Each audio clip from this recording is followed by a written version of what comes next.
Waalaikumsalam warahmatullahi wabarakatuh. Selamat pagi. Pagi luar biasa. Selamat pagi. Pagi luar biasa. Terima kasih Bapak Ibu guru hebat SMP Negeri Balong. Pada pagi hari ini saya ingin menyampaikan apa yang saya dapat dari Pasda kemarin di Kabupaten Bangka Belitung, dan di sana saya mendapatkan 7 jurus BK hebat yang nanti akan saya sharing, yang nanti akan kita diskusikan bersama-sama, saling belajar untuk kebaikan sekolah kita. Nah, di dalam 7 jurus BK hebat ini ada 7 jurus. Yang pertama adalah mengenali potensi, yang kedua adalah kelola emosi, yang ketiga adalah tumbuhkan resiliensi, yang keempat adalah jaga konsistensi, yang kelima adalah jalin koneksi, keenam membangun kolaborasi, dan yang ketujuh adalah menata situasi. Yang nanti insya Allah 1 jurus terakhir ini yang akan kita belajar bersama-sama, kita diskusikan bersama-sama. Saya akan menggunakan metode ARKA. Nanti ARKA itu adalah aktivitas, refleksi, K-nya konseptual, konsepnya, dan A-nya itu adalah aplikasinya, pengaplikasiannya. Baik Bapak Ibu, sebelum kita mulai, minta tolong berdiri terlebih dahulu. Dan santai aja. Nanti bisa diikuti gerakannya supaya lebih paham tentang 7 jurus.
ada 7 jurus tadi di dalam video yang nanti akan kita terapkan di sekolah kita, ya. Baik, selanjutnya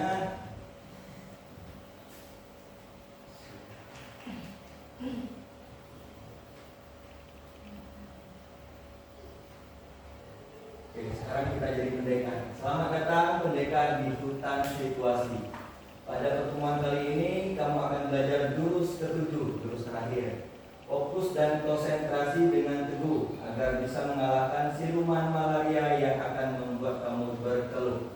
Jika bisa menguasainya, jurus ini akan membantumu menata situasi dengan penuh. Selamat menempuh. Wajah sedikit ripuh, kamu harus tetap semangat. Oke, jadi saya jelaskan terlebih dahulu. Jadi ada prinsip pengurangan risiko bahwa kita menata situasi ini adalah untuk supaya sekolah kita itu aman, nyaman, dan juga mengembirakan. Ya, jadi di sini ada perhitungan pengurangan risiko di sekolah kita. Ya, misalkan A ini adalah ancaman, BR ini adalah kerentanan, K ini kapasitas kita di sekolah. Nah, ancaman ini adalah faktor-faktor yang ada pada eksternal, yang di luar, ya, tidak bisa dikendalikan, faktor seperti bencana alam dan lain-lain. Sedangkan kerentanan ini adalah yang ada di dalam sekolah itu, internal, ya, bisa dikendalikan. Nah, misalnya kurangnya kesadaran, wawasan, dan keterampilan, dan titik lemah yang perlu diperbaiki. Sedangkan kapasitas adalah kinerja baik yang perlu ditingkatkan dan perlu dipertahankan. Nah, di sini perhitungannya adalah ancaman dikali kerentanan dibagi kapasitas. Nah, disitulah resikonya. Resiko mungkin di sekolah kita apa resikonya? Nah, yang perlu kita turunkan resiko itu. Baik, sebelumnya langsung saja nanti kita akan berdiskusi, Bapak Ibu.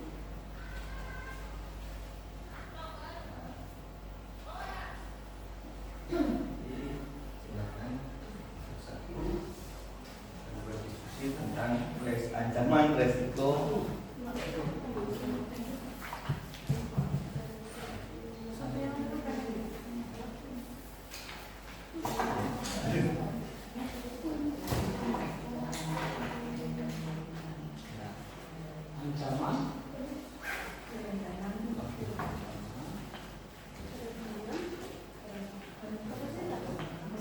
Baik, yang perlu kita sama-sama diskusikan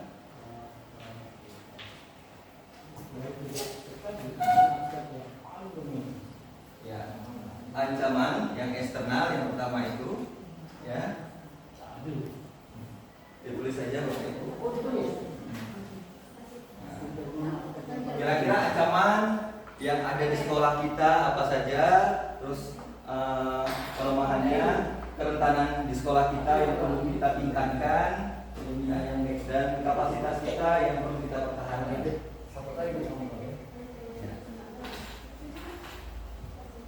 Karena ini nanti bisa untuk supaya kita berbenah sekolah kita.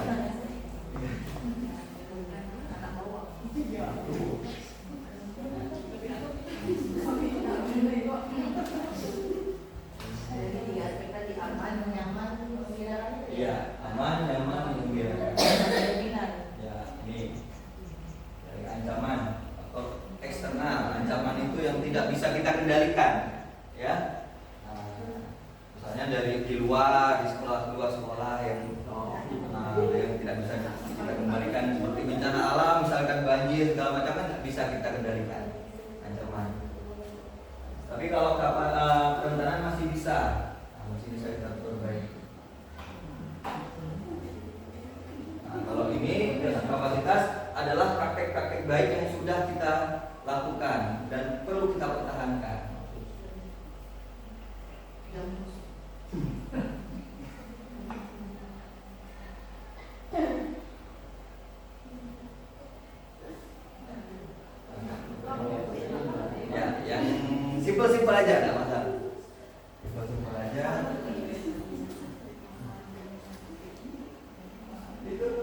dari ancaman, ini ancaman, ini kerentanan, dan ini ya di sekolah kita aja apa misalnya.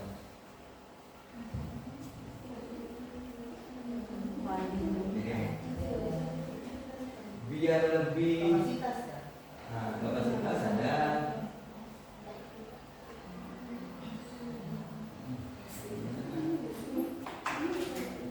Oke, baik. Ini contoh ya. Nah, ini ancaman ya, ancaman bencana alam, hoax dan ya, ancaman isu intoleransi, konflik sosial. Ini kan ancaman dari luar, dan tidak bisa kita kendalikan. Penyebaran paham radikal, tekanan sosial, ekonomi, wabah. Yang ada di sekolah kita, kriminalitas di sekitar sekolah. Kalau di kota besar kan banyak polusi udara, gangguan politik, pemadaman listrik, sumber daya, ya, tawuran antar sekolah, ya, penyebaran ujaran kebencian, terus pelecehan yang menuju sepulang sekolah, di luar sekolah nih, ya, berarti di rumah, ya, pengaruh budaya dulu, dan yang selanjutnya, nah ini mungkin ada ya.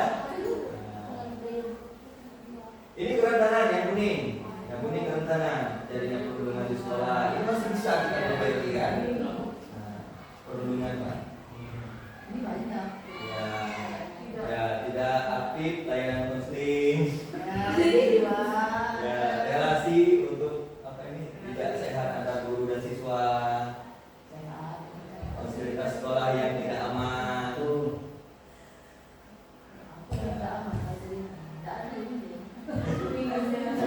Ruang aman dan nyaman, menghadapi masalah psikologi sosial siswa, adanya senioritas dan budaya kekerasan. Ini siswa bisa aku, guru juga ada. Ya, bisa.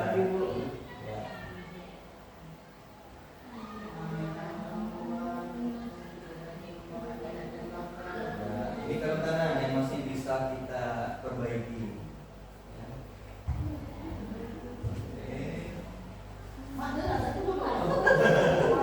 Ya, silakan Bapak Ibu. Ada pesan-pesan yang sering lapan asal. Dieditkan itu. Pesan-pesan negatif di Madi. Dieditkan itu kok. Dieditkan.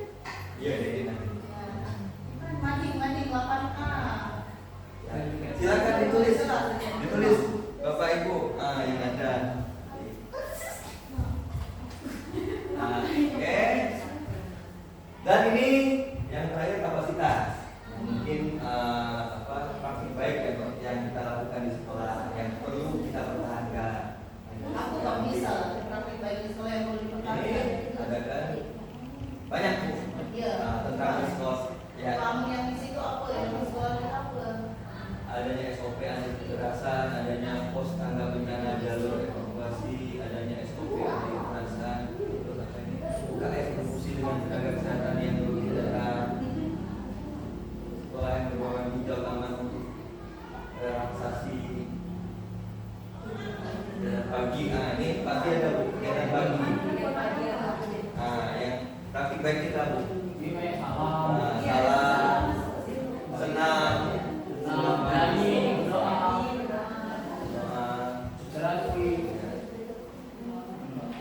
sholat zuhur berjamaah itu praktik baik. Ya.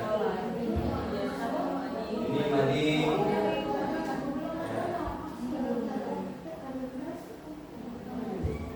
Oke, guru BKMC, guru yang menjadi role model.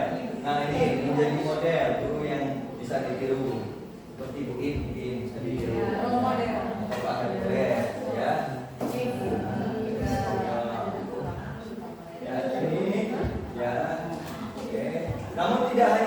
kapasitas kita. Nanti bisa ditambahkan, mungkin yang praktik-praktik baik yang mungkin bagus, silakan nanti di kapasitas kita di sekolah. Guru BK dengan wali kelas tuh. Ya. Nanti guru BK dengan guru wali, ini perlu kerjasama yang baik. Di jurus BK hebat ini guru wali harus memahami, harus tahu. Ya. Udah ikut tolong, nggak ada guru wali udah kali-kali. Oke, nah di sini bisa dituliskan mungkin kapasitas atau praktik baik yang ada di sekolah kita. Bisa dituliskan. Ancaman, kerentanan, kapasitas. Mana yang paling banyak? Kapasitas berarti ya? Kapasitas berarti kan praktik baik kapasitasnya. Itu kapasitas atau praktik benar? Iya, praktik baik. Ya. Kapasitas berarti. Iya. Sekolah menerapkan disiplin positif. Iya, kapasitas. Berarti kapasitas yang paling dominan di sekolah kita. Ya, yang paling dominan. Iya gitu kan? Iya. Ah, iya.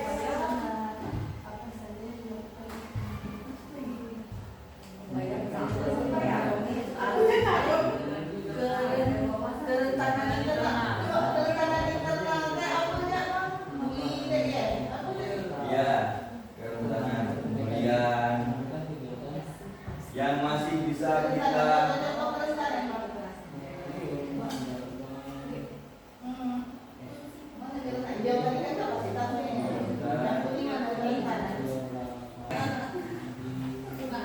Oke, baik Bapak Ibu, sudah diisi ya. Nah, sekarang saya akan menanyakan kepada salah seorang atau salah dua untuk menjelaskan kita refleksi. Untuk Pak Hercules mungkin, ya, yang pertama dari tiga aspek tadi mana aspek yang paling dominan di sekolah kita? Terima kasih Pak Lis. Dari aspek yang dominan ancaman pertentangan dan kapasitas, menurut pendapat saya dari sekolah kita ini terutama kerentanan. Yaitu kalau hasil pengamatan kami kurangnya disiplin para siswa dan Itu kerentanan. Ya. Lainnya? untuk yang lain-lain saya kira masih dalam kondisi normal.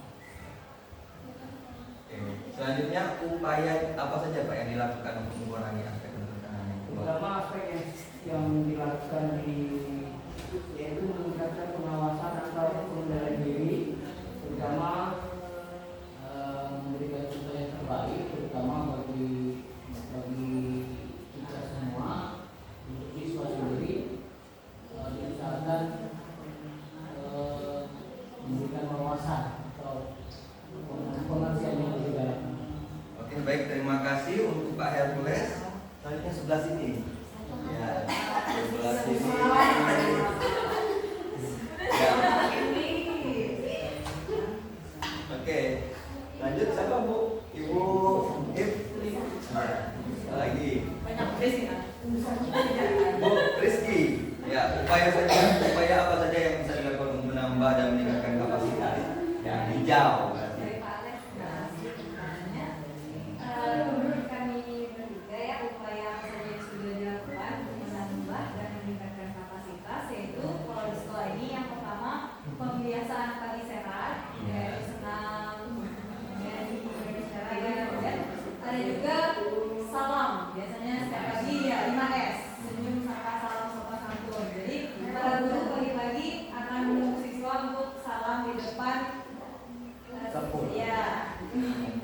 Selanjutnya, kemudian di sekolah kita juga meningkatkan media sosial sekolah seperti Madi juga ada. Kemudian di media sosialnya kayak TikTok, terus Instagram seperti itu.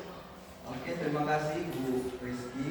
Bapak Ibu dari yang tadi ya, bahwa yang tadi adalah ancaman di sekolah kita dikali resiko, jadi banyak ancaman, terus dikali resiko kerentanan, ya, dan dibagi kapasitas, nanti akan muncul sama dengan resiko kita, ya, resiko sekolah kita.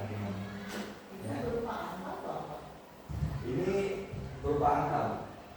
Nah, misalkan tadi apa saja, misalkan yang tadi tulis 3. Ancamannya apa aja? Ancamannya dari eksternal. Nah, terus kerentanannya apa? Tadi yang rentan itu yang paling banyak biasanya, yang rentan. Nah, yang rentan.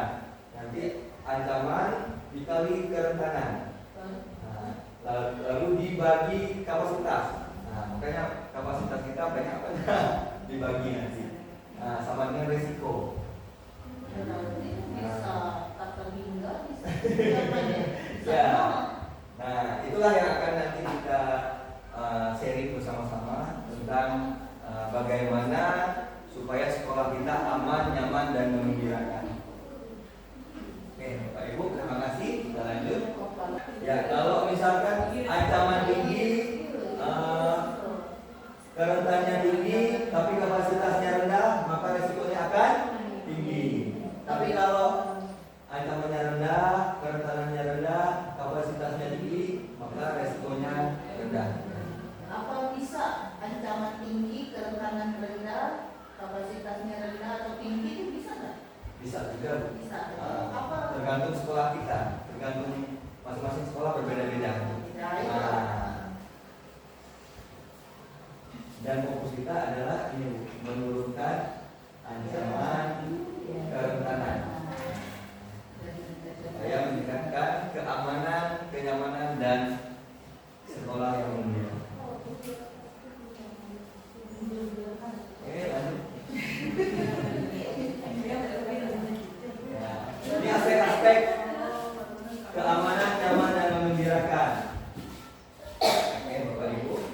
Yang pertama, aman dari kekerasan. Selanjutnya, aman dari bencana, dan aman dari ranah online. Terus nyaman. Nyaman ini nyaman relasi sosial, nyaman sarana prasarana, nyaman lingkungan. Sudah semuakah di sekolah kita, Bu? Bapak?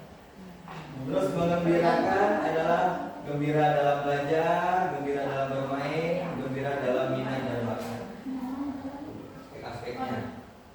Tergantung itu nyaman.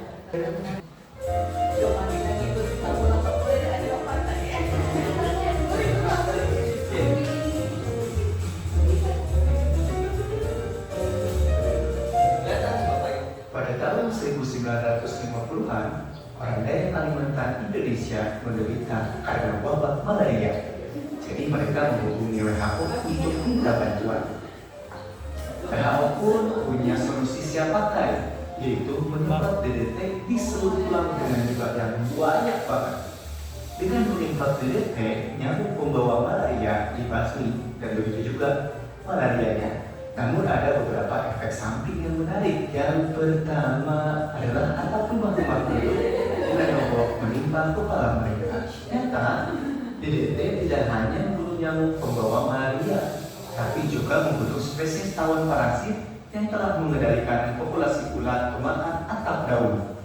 Daun kering adalah bahan atap rumah orang Dayak. Tanpa tawon, ulat berkembang biak, bertambah, dan mulai makan atap rumah penduduk desa. Rumah. Itu baru permulaan. DDT juga mempengaruhi banyak serangga lain, di mana serangga itu dimakan oleh tokek. Karena kita semua tahu apa yang terjadi ketika tikus berkembang biak dan bertambah. Tak lama kemudian orang Dayak kembali menghubungi WHO. Hanya saja kali ini bukan malaria yang menjadi persoalan, melainkan wabah pes dan serangan pada lubuk padi mereka yang disebabkan oleh overpopulasi tikus.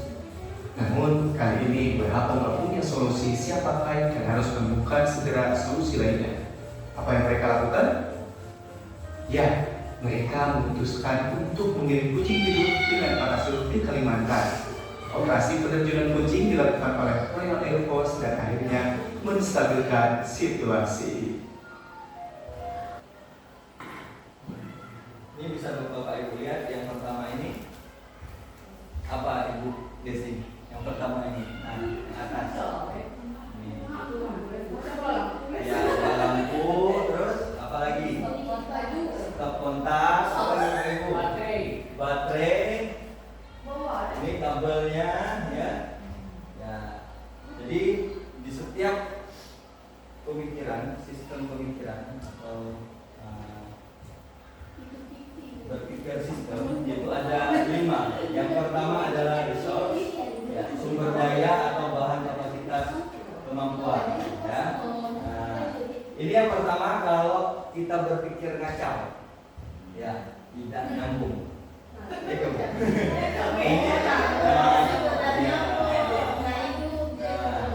Kalau kita berpikir secara sistem, pastinya akan menyala. Nah, di dalam sistem ini ada resource. Nah, ini adalah sumber daya atau bahan kapasitas kemampuan. Nah, sini diibaratkan baterainya. Nah, baterainya. Nah, dayanya. Nah, selanjutnya role dan fungsi. Ini semuanya berkesinambungan.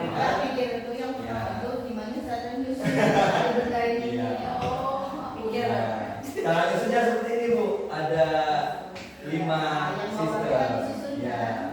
Terus relationship. Ya, hubungan antara peran kerjasama, koordinasi. Ya. Nah, ini nanti kabelnya penyatu. Ya, menghubungkan dari yang satu ke satu dan yang lain sehingga menghasilkan terus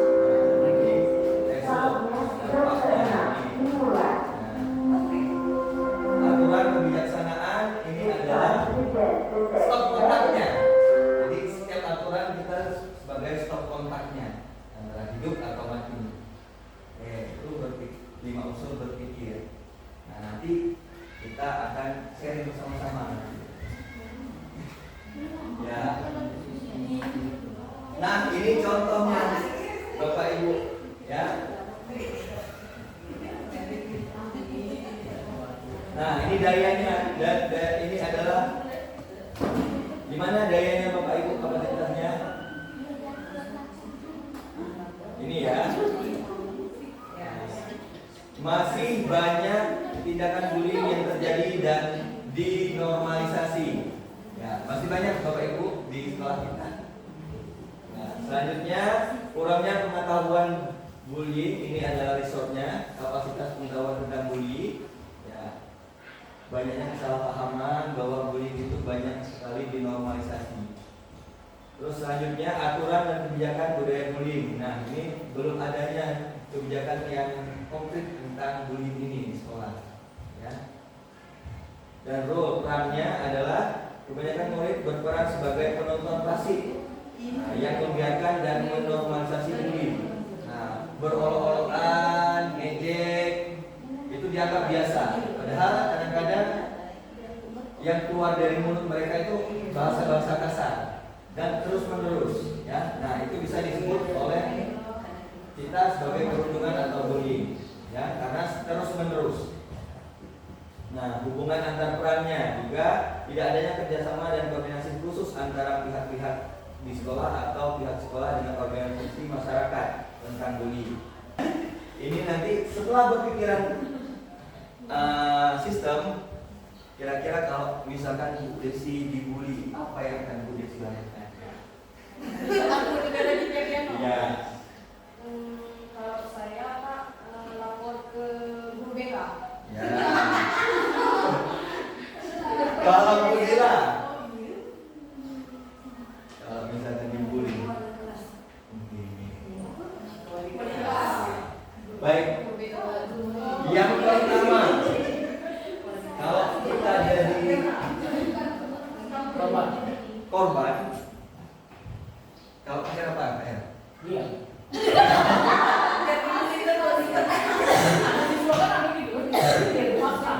Berhenti enggak Pak R kalau misalkan dia berhenti enggak pembelian?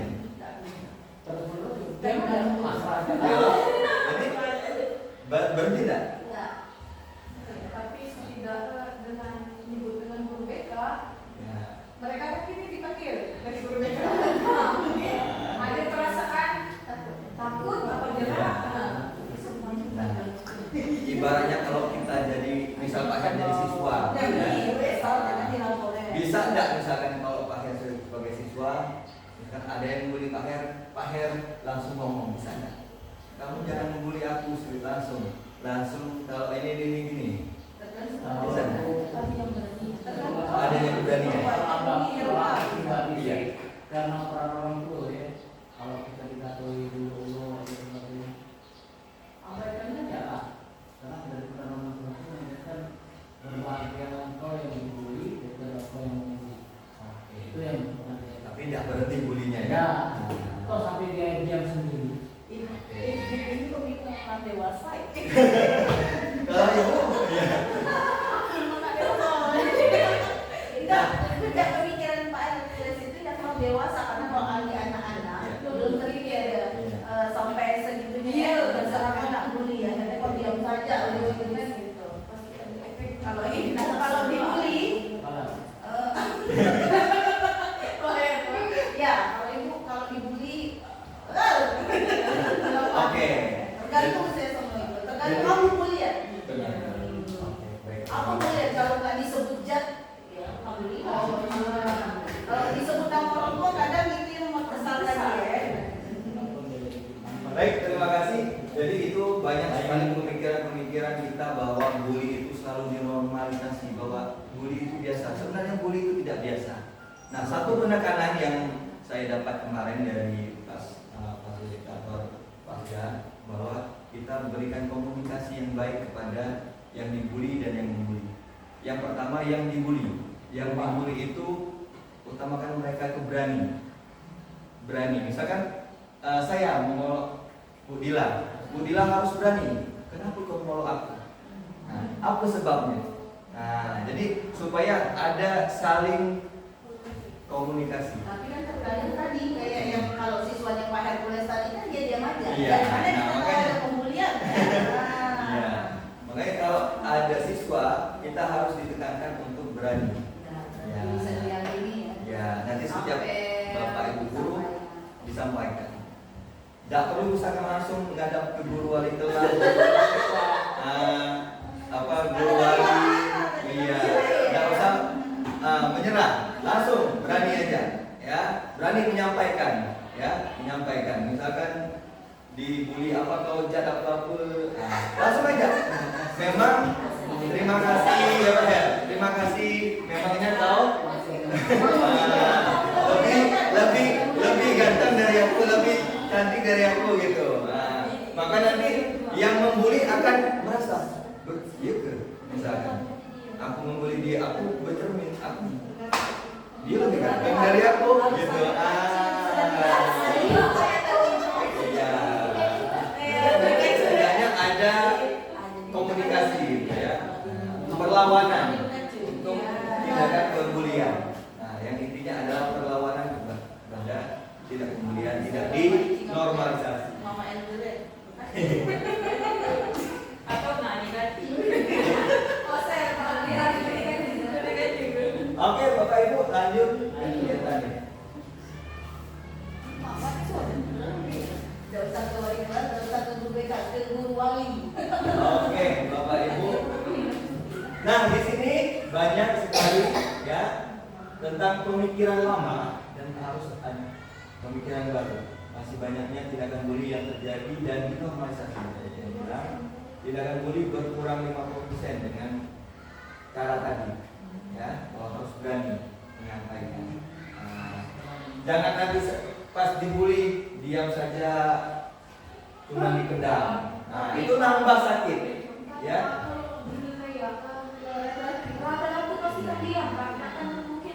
Nah, makanya dari sekarang pas ini nanti saya ingin Bapak Ibu menyampaikan ke anak-anaknya. Ya, aja nanti insya Allah kita lihat perkembangannya berkurang apa tidak, ya.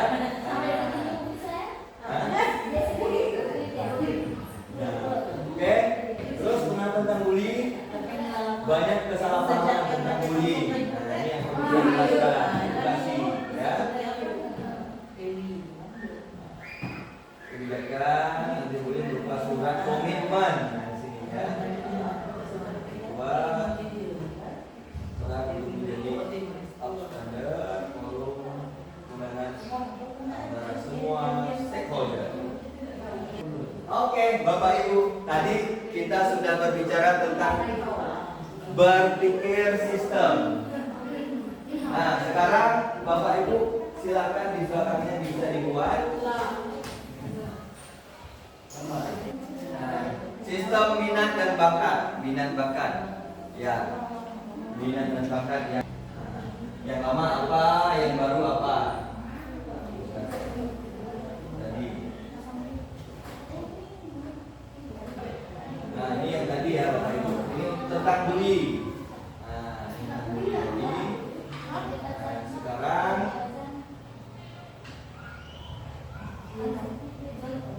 silakan dibuat ya Bapak Ibu.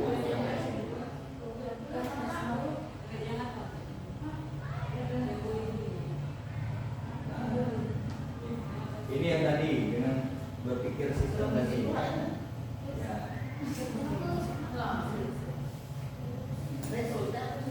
Ini Bu. Tadi tadi. Nah, ini ya bisa dilihat. Nah, resus ini sebagai baterai ya.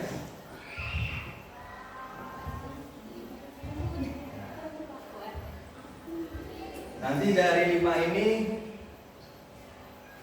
bisa diaplikasikan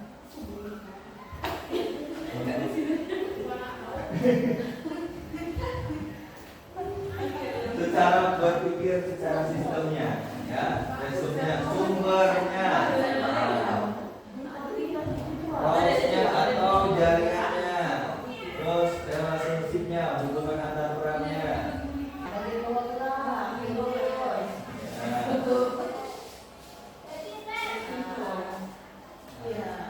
Ini contohnya, misalkan besok masih banyak tindakan bully. Ini yang tentang bully. Yang untuk diisi adalah ini contoh pengembangan minat bakat. Ini contohnya dan isi secara berpikir. Ini.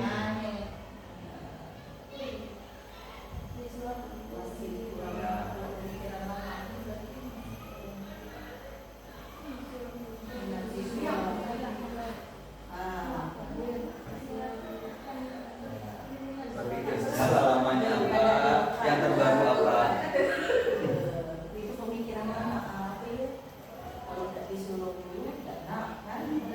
Nah, ya benar. Tidak berani. Berarti harus membangkitkan semangat ya. 50% sudah mulai berani. Resulnya hasilnya, ini resulnya hasil.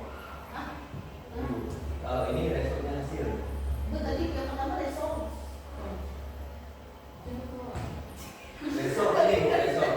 Ini sumbernya itu result. Result. Ini acak ini. Oh iya, tadi kan result. Result yang atas. Iya, tadi Result kan. atas. Result ini hasilnya. Ini ada keterangannya. Iya, iya. Hasil. Ini hasil, ini sarana pelaksananya, ini aturannya, perannya, hubungannya.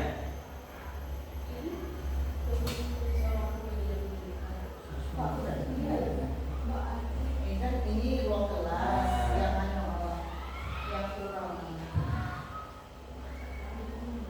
Ini tentang bully. Ya. Hasilnya ini. Ya. Ada result. Hasilnya ini result, hasil atau dampak. Nah, dampaknya. Nah, dari semua ini dampaknya kan ini bisa menyala.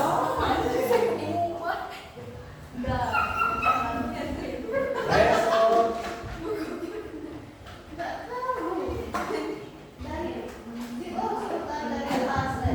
Nah, yang penting kita paham dulu ininya. Cara berpikirnya, hasilnya. Nah, ini kan hasilnya masih banyak tindakan bully yang terjadi.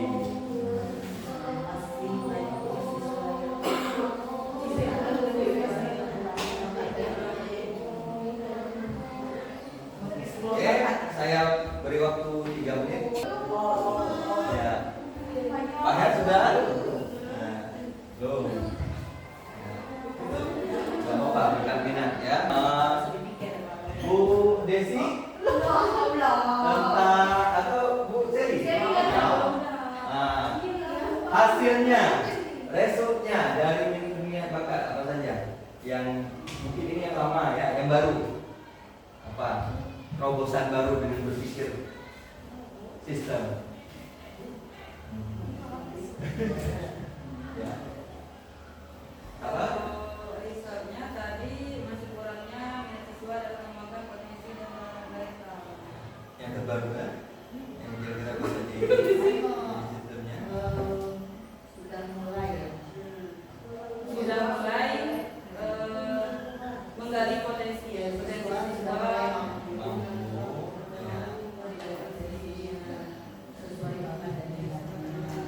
Itu resource. Terus resource. Sarana dan prasarananya mungkin dari ada pun. Ya. Ya, terima kasih. Sekali lagi. Jadi kalau misalnya karena yang sesuai dengan minat dan bakat siswa, kebetulan saya sendiri sebagai pembina ekskul Polri ya, bukan di sini sarana dan prasarana sangat-sangat tinggi sekali. Perlu peningkatan terutama penetapan dengan jumlah siswa 30 tidak mungkin bola yang 50 bola 50 itu tinggal 2 Ada dua itu ya? tinggal 2 Bu. Ada itu juga ada dua. Nah, mudah-mudahan. Tapi pertahankan dulu yang dua itu. Nah, maksudnya kalau habis semua kan payah. Oke, baik, terima kasih Pak Hercules. Jadi perlu adanya Itu dari segi penambahan ya. sarana Pak Lis. Sarana dan prasarana perlu ditambahkan Iya. ya. Iya. Itu saja. Terima kasih.